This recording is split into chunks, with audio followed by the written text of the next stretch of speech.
مدینہ منورہ میں نا قحط پڑ گیا تھا، غلہ نہیں ملتا تھا، تو قحط کے زمانے میں لوگ نا پھر چیزوں کو مہنگا کر کے بیچتے ہیں۔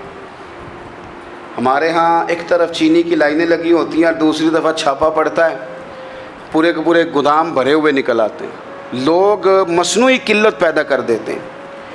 حضرت عمر فاروق رضی اللہ تعالیٰ عنہ کے زمانہ نور میں قحط پڑ گیا تھا، گندم کا دانہ اس طرح ہو گیا تھا جس طرح سونا ہے۔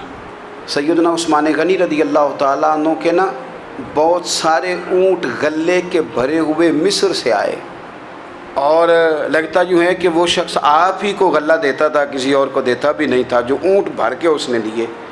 تو مدینہ منورہ کے اندر جب وہ مال پہنچا نا، آپ کو بتانا یہ چاہ رہا ہوں کہ ساری تجارت بندوں سے نہیں کرنی چاہیے، کچھ اللہ سے بھی کرنی چاہیے۔ رب سے جو بندہ تجارت کرتا ہے وہ بڑا کامیاب ہوتا ہے۔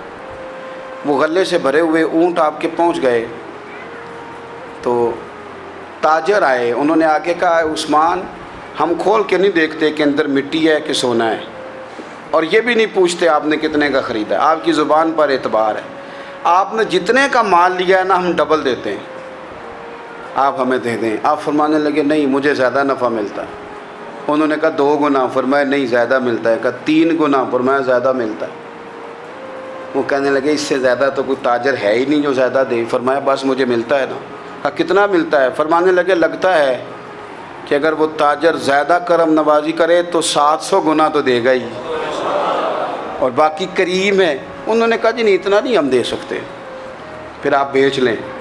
یہ بات ہی سمجھ میں نہیں آتی۔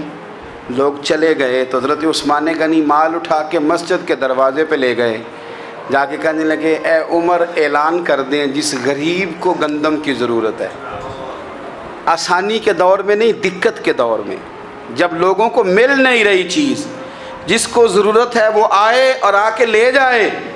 جب جناب عثمان غنی کے اس غلے کا اعلان ہوا تو تاجروں کو اب مسئلہ سمجھ میں آیا کہ یہ 700 گنا کو بندہ نہیں دے رہا، یہ رب کریم عطا فرما رہا ہے۔ میرے عزیز کچھ سودے رب کے ساتھ بھی کریں۔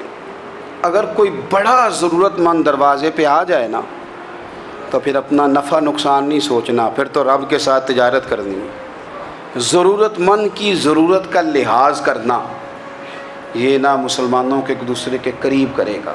ہم کون ہوتے ہیں کسی کی حاجت پوری کرنے والے، ضرورت پوری کرنے والے؟ کرنے والا تو اللہ ہے۔